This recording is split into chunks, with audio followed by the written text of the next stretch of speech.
আর আমরা তো জানি যে এই 100 দিনের টাকা কেন্দ্র দিচ্ছে না বলে অবশেষে রাজ্য সরকারই দেয়। সেই রাজ্য সরকার 100 দিনের টাকা দিচ্ছে, কিন্তু সেই টাকা মিলছে না বলে অভিযোগ উঠছে কুলপির করঞ্জলি গ্রামে আজ বিক্ষোভ দেখালেন শ্রমিকরা। পঞ্চায়েত সমিতির সদস্যকে ঘেরাও করে তারা বিক্ষোভ দেখালেন। জটিলতার কারণে অ্যাকাউন্টে টাকা ঢোকেনি বলে অবশ্য দাবি করছেন পঞ্চায়েত সমিতি সদস্য।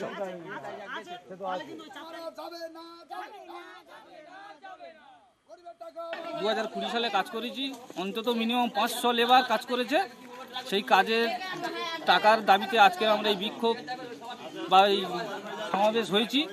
এবং আমাদের এখানে উপস্থিত আছে স্বপন মাঝি, তৃণমূলের কুলপির সমিতির মেম্বার। ওনার কাছে আমরা দীর্ঘদিন এই টাকা কদিন কাজ করেছেন? কাজ করেছি আমি প্রায় আমি একা কাজ করেছি অন্তত 30 দিন।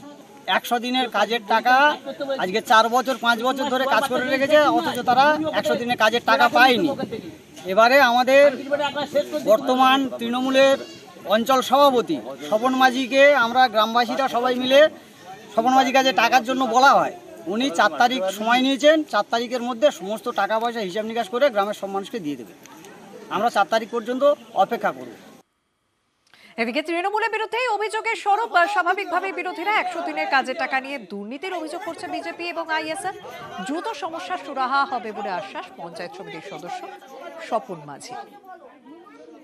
দিল্লি থেকে নরেন্দ্র মোদী সরকার 100 দিনের টাকা, আবাস যোজনার টাকা, গাদা গুচ্ছের টাকা পাঠাচ্ছে, আর তৃণমূল নেতারা গরিব মানুষকে না দিয়ে তাদের নিজেদের সম্পত্তির পরিমাণ বেড়ে যাচ্ছে। দেখতে পাচ্ছেন তো, ওরা কোনো জিনিসটা খেতে বাদ দেয়নি, সবটাই খেয়ে ফেলেছে। তো এখানে 100 দিনের টাকা ওরা তো মেরে গেছে, সকলেই জানে, কম বেশি মানুষ জানে। এখানে কেন্দ্রের নামে দোষ চাপিয়ে দিচ্ছে যে আমাদের টাকা দিচ্ছে না, আর কেন্দ্র বলছে হিসাব দিচ্ছে না। তা সেটা ওদের ব্যাপার, কিন্তু আমরা তো দেখছি যে এখানে পশ্চিমবাংলায় A to Z চুরি করে খেয়ে নিয়েছে সব। ওরা সকলেই তো চরিত্র ভাই। যাদের অ্যাকাউন্টে টাকা ঢুকেছে, এবারে ওদের বলা ছিল যে একজনের অ্যাকাউন্টে ঢুকলে 5 জন ভাগ করে নেবে। এবার সেই টাকাটা তুলে যতক্ষণ এক জায়গায় করা যাচ্ছে 5 জনকে দেওয়া যায়নি, সেই জন্য তারা পায়নি, তাদের একটা ক্ষোভ। এবার যাদের অ্যাকাউন্টে ঢুকেছে তারা একটু গড়িমসি করছে, কেওয়াইসির সমস্যা, ও ব্যাংকের ছাপ মিলছে না, এই করে তারা একটু গড়িমসি করছে। এবার তারা পায়নি দীর্ঘদিন, তাদের একটা ক্ষোভ থাকবে। 1 তো 2 বছর টাকা ছাড়েনি, ছাড়ার পরে যখন টাকা তারা পাচ্ছে না, সেই জন্য তাদের একটা ক্ষোভ স্বাভাবিক হবে।